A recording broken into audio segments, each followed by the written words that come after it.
Hello, Dr. Childress here. Welcome to my Foundation series. In this particular video sequence, we're talking about the application of family systems constructs to attachment-related pathology surrounding divorce. So we've talked about how Salvador Minuchin has provided a description of the pathology and a diagram of the pathology. So this is exactly the diagram of what we're looking at.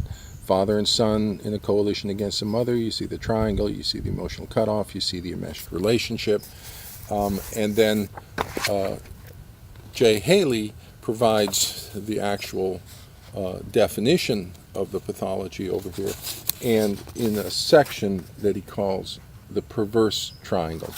And I want to discuss why Jay Haley calls it a perverse triangle, which is because the pathology, the coalition, is crossing generational boundaries. So it's a parent and child in a coalition against the other parent.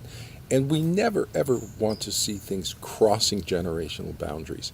That's just a disturbing pathology. It is the most prototypical example of a parent crossing generational boundaries and violating the child's autonomy is sexual abuse incest, where the parent uses the child to meet the parent's needs. And that's always a cross-generational coalition. The parent is using the child to meet the parent's needs. So that we don't like to see that. We like to see the conflict among parents stay up at this level and not bring the child in.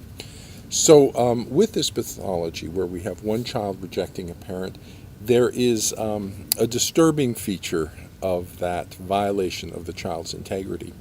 And I want to move over here now to some quotes by Carrig in the Journal of Emotional Abuse, and you can see that there.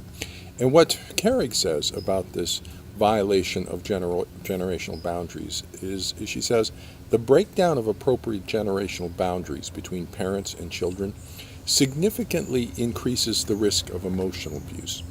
So immediately as we get into the cross-generational coalition and that violation of boundaries, the perverse triangle, the issue of emotional abuse of the child comes up. Carrig also describes that in the throes of their own insecurity, troubled parents may rely on the child to meet the parent's emotional needs, turning to the child to provide the parent with support, nurturance, or comforting. Ultimately, preoccupation with the parent's needs threatens to interfere with the child's ability to develop autonomy, initiative, self-reliance, and secure internal working models of self and other. When parent-child boundaries are violated, the implications for developmental psychopathology are significant.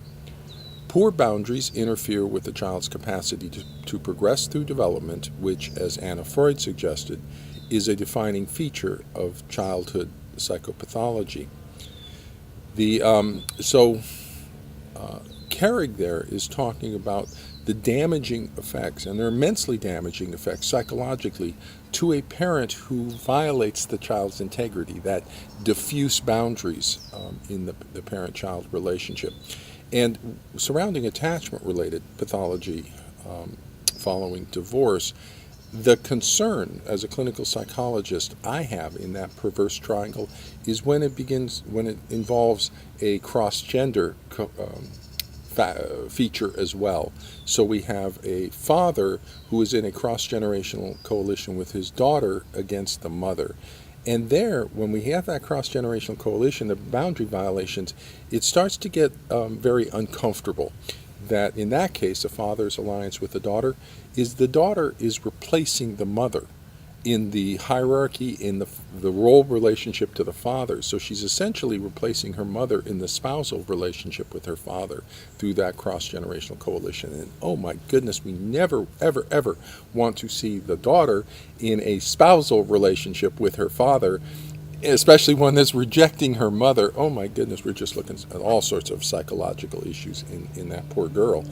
And it contains that psychologically incestuous component, which is why Jay Haley called it a perverse triangle.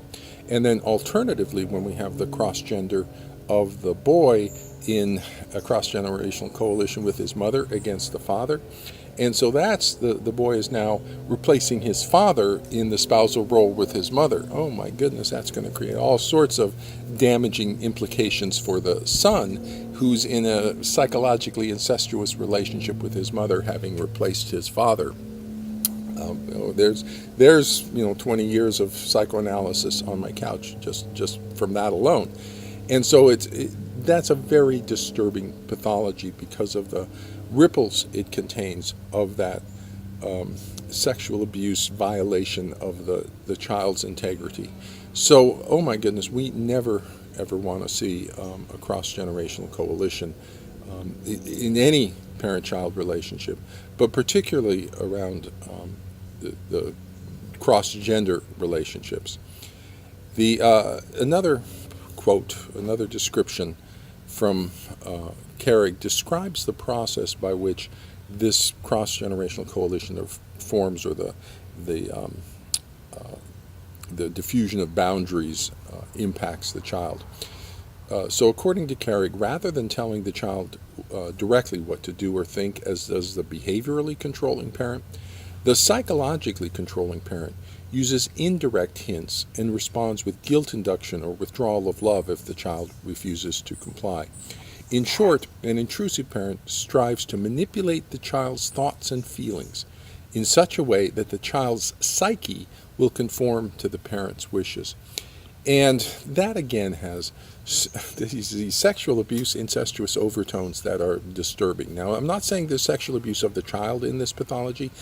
My guess is it was somewhere up in the multi-generational kinds of components. So we're talking Murray Bowen in that, the multi-generational trauma in that. But in this particular generational iteration, I'm not suspecting that there's child abuse with the child, but it carries a ripple of that incestuous violation of the child's boundaries that is deeply disturbing. And that's why Carrig wrote in the Journal of Emotional Child Abuse.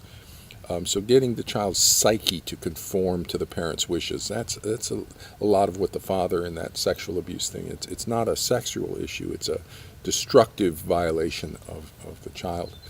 And so the child's reaction, Carrig describes that, in order to carve out an island of safety and responsivity in an unpredictable, harsh, and depriving parent-child relationship with the allied narcissistic borderline parent in this pathology, children of highly maladaptive parents may become precocious caretakers who are adept at reading the cues and meeting the needs of those around them.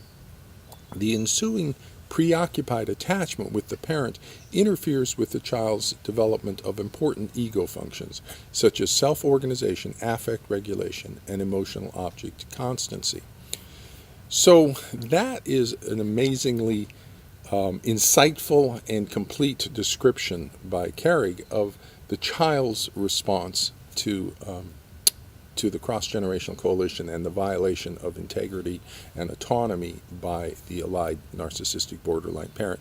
And I want to unpack that description a little bit. So follow me over to the next section and I'll discuss that a little bit.